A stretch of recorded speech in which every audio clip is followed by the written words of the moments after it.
All right, our showers of snow have exited the region, but not before gracing some of the area with some of that powdery snow as we talked about yesterday. And thanks again for all your reports and photos. And this morning things started out a little on the greasy and slippery side, as you've been seeing in Fargo and beyond, out into Lakes Country as well as the Northern Valley, picking up a little snow in Grand Forks as well. Here's a measurement by Devin from the Dent area in Minnesota as Lakes Country saw plenty of powder. Now there's more powder out there in Montana getting ready to spread its way eastward as we head into the overnight hours. We're going to get right to your hour-by-hour forecast. Here's the deal. Our southern counties, we're watching for snow. Our northern counties, because of the clear skies and the north flow of wind, by 10 o'clock tonight will be between 10 and 20 below for air temperatures. And wind chills, even with a little bit of wind, will be in the 30s below zero in the early overnight hours. Snow chances increase as we cross the midnight hour, and it stays primarily along and south of Interstate 94, the way things appear. Where you see the darker blue, the more abundant snowfall potential will be along the South Dakota border. Look at these wind chills through the overnight hours. Here's 5:30 in the morning, snow exiting into Lakes Country, so there'll be some impact and slippery roads for many in the morning. And the dangerous cold will be positioned up north. Check this out, 7:30 in the morning, air temperatures 15 to 25 below. Wind chills shown here in pink approaching 40 below as we go through the daybreak hours. Now it'll be plenty cold in the Southern Valley, and we'll be dealing with a trace to 2 inches of snow, mainly south of Fargo and along the border. There'll be that shot of 1 to 4 inches of slippery powder once again.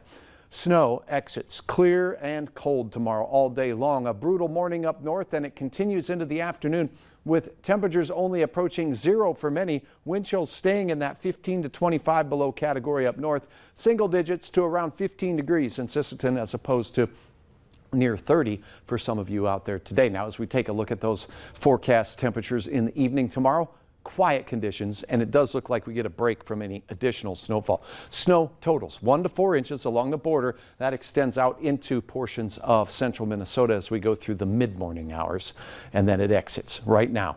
13 and flakes at Hector, north-northwest wind 12 miles per hour, feels like 1 below. Good day to wear the mittens. Now that black line, that's the 0 degree line. It's below zero to the north and northwest of it. Down to the south, though, look at this, as warm as 18 in Fergus Falls and still, as mentioned, near 30 in Sisseton. At this hour, Oaks, you have 10 degrees. Factor in the winds, it feels like 15 to 25 below right now up in northeast North Dakota.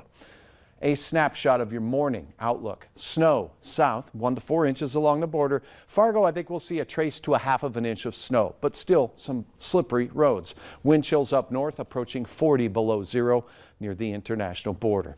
Planning forecast in Fargo, sub-zero in the morning. Northeast winds keeping it crisp. Sunny skies and single digits above and below zero for most as we go through the day. The best chance at 10 to 15 degrees in our far southern counties. Oh, here's a look at that Red Kettle forecast. A little improvement on Thursday, but Friday, wow, 29 degrees as we warm things up substantially into and through your weekend. We do have a few flakes in the forecast, but nothing that a broom won't be able to handle.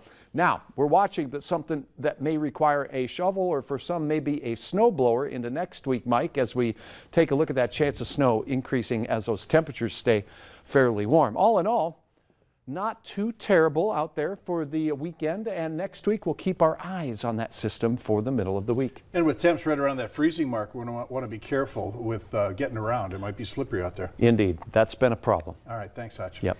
Coming up, building a playground that is fun-friendly for all involved. What's going on in a Minnesota school district.